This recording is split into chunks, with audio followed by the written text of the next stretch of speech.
दोस्तों नमस्कार। Inspiring stories के एक और नए एपिसोड में आप सबका स्वागत है।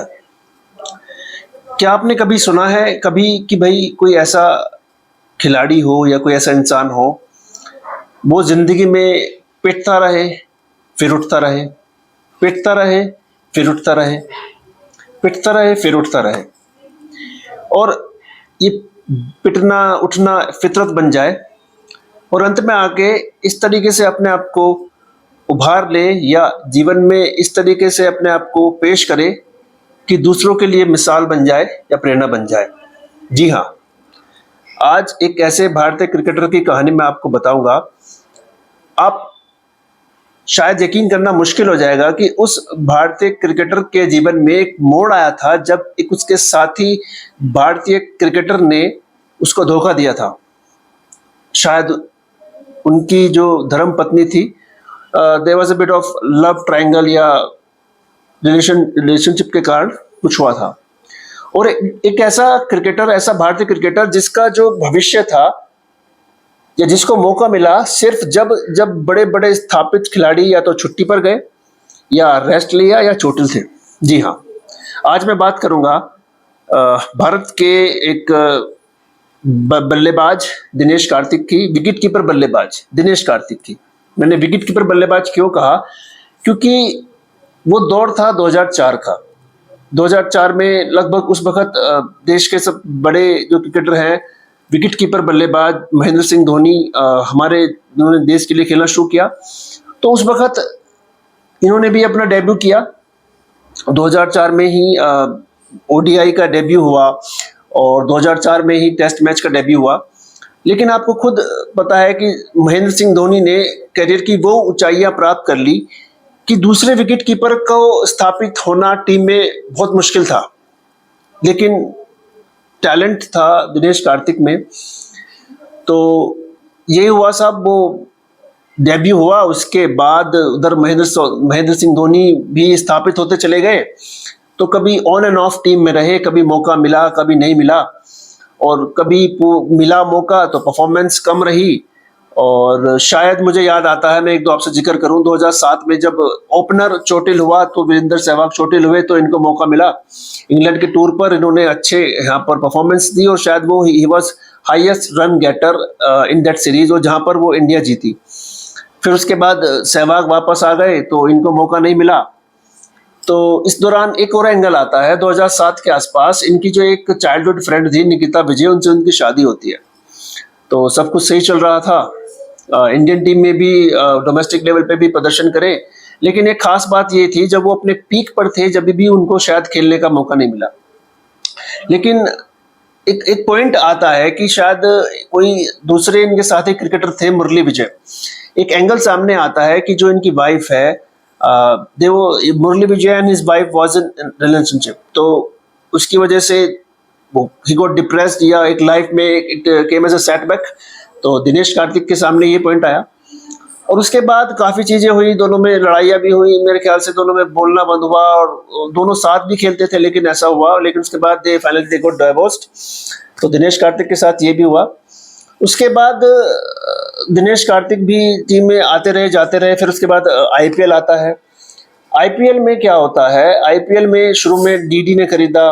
ये अकेला ऐसा बल्लेबाज था जो शायद लगातार कई साल तो अलग अलग टीमों से खेला। डीडी के बाद किंग्स इलेवन पंजाब, फिर उसके बाद मुंबई इंडियंस से थोड़ा अच्छा खेले, उसके बावजूद रिलीज कर दिए गए। फिर उसके बाद गुजरात लायंस ने इनको लिया, आरसीबी ने इनको लिया। तो इधर उधर पाला बदलना चलता रहा। लेकिन इस दौरान कुछ ऐसा भी हुआ कि भाई 2015 में इनकी शादी होती है दीपिका पल्लिकल से। दीपिका पल्लिकल जो एक स्क्वैश खिलाड़ी हैं, तो जिसे कहते हैं ना लेडी लक से इनकी कहानी बदल जाती है। और उसके बाद शायद ये 2018 में केकेआर के कप्तान बनाए जाते हैं और वो उनका सीजन अच्छा रहा, लेकिन फिर भी वो फाइनल नहीं पहुंच पाए।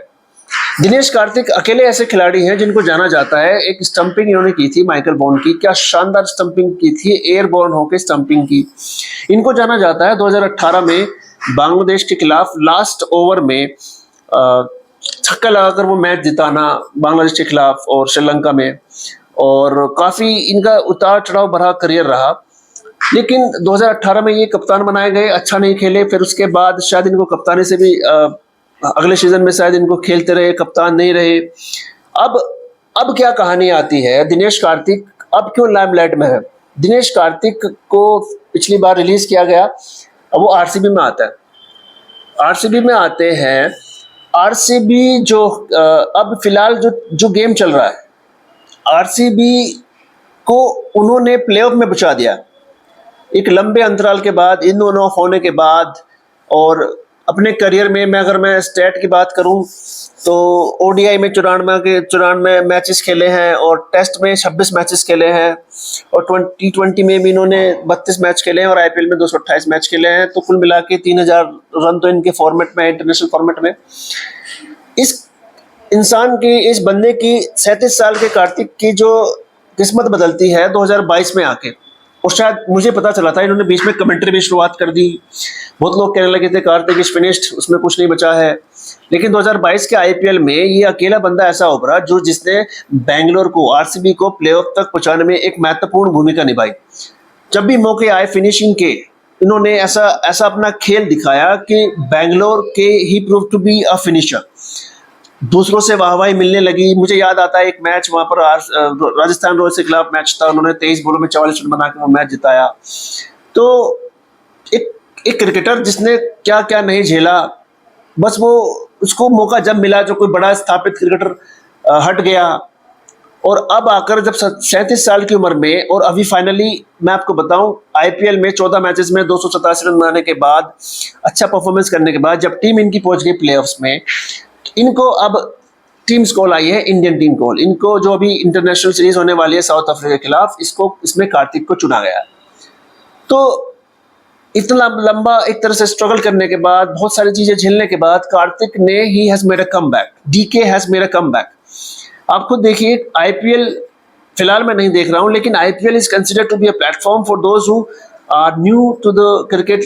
या बहुत जो टैलेंट होता है, जैसे गुदड़ी के लाल जो होते हैं वो निकल के आते हैं, शायद जसप्रीत बुमराह उसमें है, एक नया टैलेंट है। और अभी उमरान मलिक चल रहे हैं, वो भी इंडियन टीम में आए हैं। लेकिन दिनेश कार्तिक स्पेशल क्यों है? क्योंकि जिंदगी में बाउंस बैक कैसे किया जाता है, ये दिनेश कार्तिक ने हमें बताया। दिनेश कार्तिक एक अकेले ऐसे क्रिकेटर हैं, वो किसी भी वर्ल्ड कप में, चाहे वो 2007 का वर्ल्ड कप रहा हो, 2011 का वर्ल्ड कप रहा हो, 2015 का वर्ल्ड कप रहा हो, वो किसी भी उसमें सम्मिलित नहीं रहे। लेकिन बंदा जब भी आया क्रिकेट में, कुछ ऐसा उसने किया कि वो छा गया। और अब ही फेल्ट क्वाइट इमोशनल। अब उसने कहा कि ड्रीम तो सबका यही होता है कि हम क्रिकेट से खेलें। तो अब वो फिलहाल उनको सेलेक्ट कर लिया गया है T20 टीम में, और he will play for the Indian team. और in the next series which is going to be held in Delhi from 9th of June, और डीके इज बैक। ये आज की स्टोरी थी। तो डीके अभी आपने देखा होगा, he is getting all the praises from all the cricket world. लेकिन मुझे लगता है कि he can inspire for those who think that कि लाइफ में अब सब कुछ खत्म हो चुका है, अब कुछ नहीं किया जा सकता। तो it's all about the mental state. आप पिटते रहिए, उठते रहिए, जीवन में पिटते रहिए, उठते रहिए, और फाइनली आप you can make a come back. तो DK, really hats off to you. आपने दिखाया है कि किस तरीके से हर इंसान कम बैक कर सकता है, और आपको आगे जो करियर है इंडियन टीम के लिए, उसके लिए आपको बहुत बहुत शुभकामनाएं। And DK for me, like you are like a hero. तो दोस्तों, ये इंस्पायरिंग स्टोरी का आपको ये एपिसोड अच्छा लगे तो उसको ज़्यादा शेयर कीजिएगा। और Dinesh Karthik is a hero for me for now. और मेरा चैनल अगर अभी किसी ने सब्सक्राइब नहीं किया है for such stories, please subscribe my channel and you can comment. आप कमेंट करके मुझे बता सकते हैं। और दोस्तों, आज के लिए इतना ही। धन्यवाद।